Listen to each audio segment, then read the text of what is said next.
Hey everyone, welcome back to Selector Spread WIXOSS. This is episode 10. This warmth is at its limit, which, again, weird to me, but I have Skyline with me. Hello. Yeah, it's good to have you here again. We can talk about our weekly Thank you. episode. And this, boy, was this an Exactly. episode. I'll tell you, it was very weird. Uh, yeah, they take some old rules, they take some new rules, and they give us new stuff as it goes along.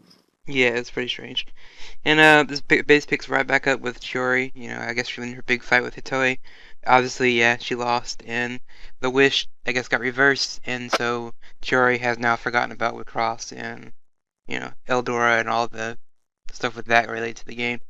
They even get to a point where she doesn't even remember the other two girls and kind of freaked out by them, but they kind of jump on her like, "Oh, we want to be your friend." Like that's not the first thing you tell someone that doesn't really know you, I guess.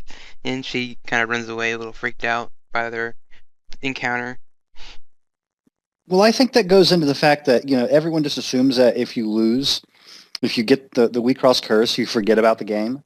Um, I still don't think that's necessarily true. I just think how your wish is formed with the game, that's the consequence for it. So, I mean, if you wish to be the ultimate baker, and then you got the curse and you couldn't taste baked goods anymore. That doesn't mean you'd forget why or forget the game. That just means you hate baked goods. But both Hitoe, she didn't exactly forget Waycross. She just forgot the friends she made through it in the Right. first series. And now Chiori, because she wanted to be an Elrig and was so enraptured by that entirety of the thing, she lost the capacity to ever, probably ever, have anything to do with Waycross ever again. Right, it makes sense, and that was her wish. So, what Hitoe and Eldora and Rico figured out last week was if they can get her to, that be her wish, it gets reversed, and Hmm. she'd forget about the game and not to go through the cycle again. But yeah, so Yeah, not you know, not to make a bad pun, but she already got played like a card. yeah, she did, and I think that was her goal. That goal, the character was gonna be all along. I wasn't expecting much from her, even when the first time we introduced her in the first season. She came off as this comical character, so I think this is probably the last we're gonna see of her, but maybe we'll see her at the end when the girls, figure a way to get out of this game and they can go back to normal lives at school. But who knows? I mean, maybe we'll see her later, but I doubt it. Yeah, I think a final curtain call whenever everything gets resolved will probably be in order. Right, then that little wish of Rico of everyone getting together and having ice cream, I guess. Hmm. Maybe that'll come true eventually. Everybody gets to have ice cream. Yep. And on the flip side, we have Akira. She basically is now stated her desire to become just like Lilith and get in the cycle of across, hurting people and causing harm, but mainly just so she can just hunt Lilith through all of this. That's like our main Yep, goal, to do all that. yep. Hmm. That's not entirely original, and Akira kind of is, showing her eternal follow the leader sort of cycle that she did even with when Iona was a real person. Yep. Um, so yeah, just it's. I mean, yeah, sick and twisted, but we've come to expect this from Akira so far. Right, and it's like you said last week. I mean, Lilith was training her to be this vile little monster their whole entire time, and Akira's just like, well, now I'm gonna own that since you did it to me. So Hmm. thanks for that, giving me the Yep. the idea of doing this. So that's her master plan. But sadly, she's beaten by Dark Tama. So I don't know what happened to Kira because we do find out later that Lilith, her wish got kind of sort of reversed a little bit because she wanted to be, I guess, take over Tama's body. I think that's what she wanted, and they would switch. Tama would be human, and I guess Tama, for some reason, didn't want that, so the wish backfired, and I guess the original Lilith was restored back to her normal body, which is kind of Hmm. weird, I guess. Or Iona. Yeah, I guess, yes, Iona. She's basically back in her body again, which is Hmm. very strange. Don't know quite what to make of that yet. Don't have enough information. Mhm. Uh, but okay, so we're going back to that. So Akira it did lose that match, right? Right, she lost because Dark Tama appeared and beat her. Hmm. So we don't know what happened to Akira. I mean, of course we don't know how many battles she's been in, how many she's lost. I don't. Well, from what I saw, we saw Dark Tama come out, Mhm. but we also saw Iona give the additional information that we can't see the battle. It's if it's being hidden. Right. Yep. Because of Mayu, I think she blocked it. Right. So we may not know exactly how that match went down and Hmm. what the price was for it to be played. If anything, I'm gonna assume that Mayu saw what was gonna happen and kind of changed the rules on the fly, since she is the Yep. creator of the game, so she can actually do that. She is a professional dick. Yeah, she can change it whenever she wants, and just when it Yep. feels if it's not going her way, I could see her doing Hmm. that, switching it up. So we got Iona back in her original body, which is very different. She's not. This is like a whole new version of her. She's very quiet, very shy, very, I guess, nicer. I would say to the other girls. You would think Hmm. someone who went through all this would be kind of freaked out, but she's just like, I'm back in my body, whatever. And she kind of moves on.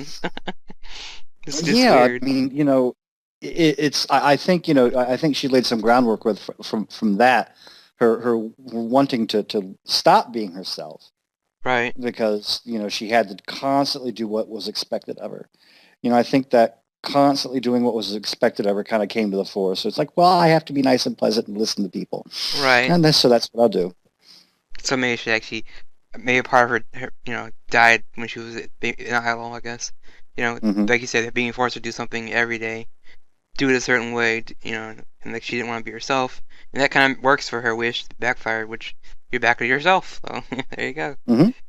So I guess she's, again with her, I don't think we've seen the last of her, but like Chiori, Yon is gone now, which just leaves you know, I guess the other Iona, which was with Ruko, and their new plan to.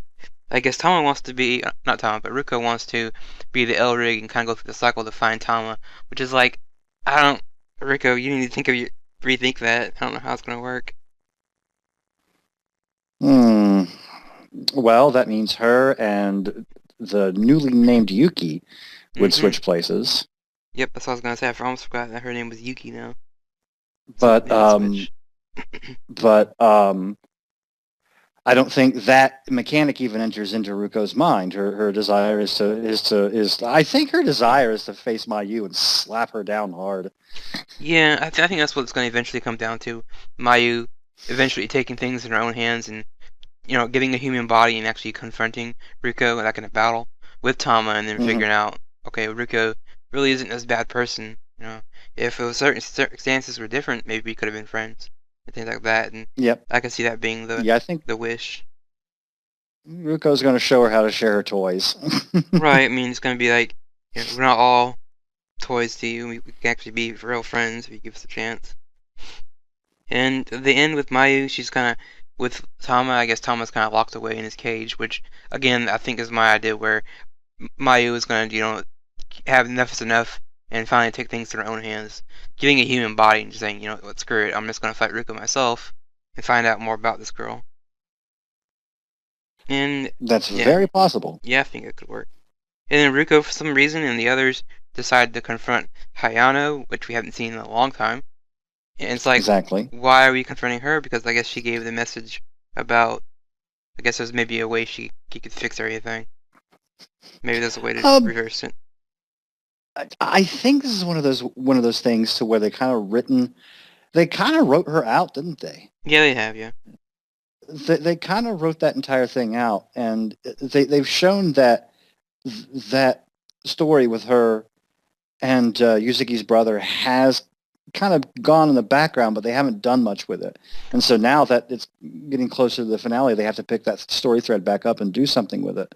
And they'll probably work some way of having Hayano explain her time, how many cycles she's been through, or if this is her first time. And she might have new bits of information that she's never had the opportunity to share. Yeah, I think that might be it right there. How she can She figure out. remember from perspective of the first series, she was the first secret keeper that we knew about. Right, so it's like it makes you wonder what else is she hiding. Maybe that's what they're Hmm. gonna realize that, and maybe they're trying to show the brother that the girl you've been with is not really your sister; it's someone else, and maybe show Hmm. him the real girl and figure out. And that was the episode. What did you think about it so far? I mean, I thought it was okay. Really, really good. I thought it had that nice bookend of the thing with Chiori, moving along her way, losing out, and then Iona, blah, blah, blah, Iona kind of losing out as well, and then that had a nice bookend to it. It kind of suggests to me that there's going to be some progress as the story moves along. Right, and more people are getting defeated and moving on, Hmm. so it's less and less people to worry about. It's getting close to the end, and I'm curious about Kara, but like we don't really know how many battles she's won or lost. So, Hmm.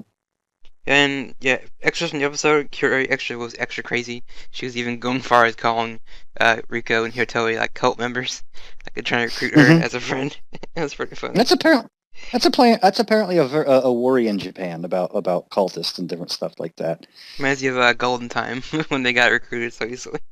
Golden time, and it goes back to the main underlying threat that was in Moaro Penguin Drum as well, True, yeah, they were. Yeah, good point. which is based on a real event too. So yeah, Hmm. I guess that's the cult members are the boogeyman in children's society there. Yeah, I guess so. And when after they do all that with Chiori, Eldora kind of like hops out of her car. I thought that was pretty funny. She kind Yes, of crawls so out of yeah, there. completely with the right there, when she got up out of it. Um, Midoriki, she kind of had that very elegant kind of like, oh, the my cycle with this particular selector is over, and she kind of rose off in like in a heaven like light, never to be seen again until the very end of the last series when she made one little curtain call. So that kind of she was a melodramatic character. So Eldora just kind of go up out of the car, see you later, bye. I mean, Yeah, she could have stopped at a vending machine along the way and picked up a coffee or something like that because that's her style. yeah, or spied on her or Onisama.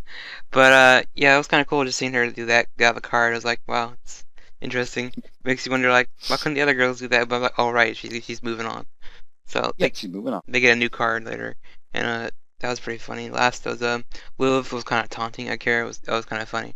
Just seeing these two kind of taunting each other was pretty funny.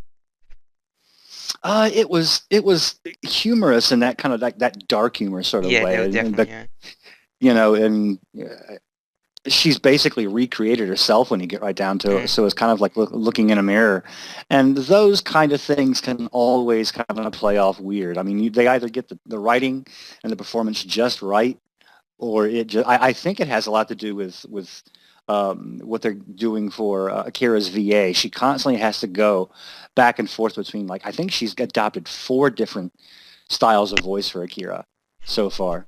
Right, yeah, I can see that. And I mean, for me, it's just like seeing two supervillains kind of like gloating at each other, like I've done this, and they're like, oh, we're gonna do this, and trying to one up each other. Basically, I think that's what I would think it would look like to me. Just seeing like, oh, who's more evil? Like, oh, I am, no, I am. I've Or done they could have this, had and yeah, all these feats they want to show off. But yeah, it's kind of funny. they could have had a male model walk off a la Zoolander, Yeah, exactly. Something on which those was lines. Right. So, I think 2 or 3 episodes left. I think two of this. So two. it's gonna be Hmm. I think from here on out, maybe a interesting ride. See what happens. Hmm. So, I guess see you guys next week for episode 11. See you later. Later on.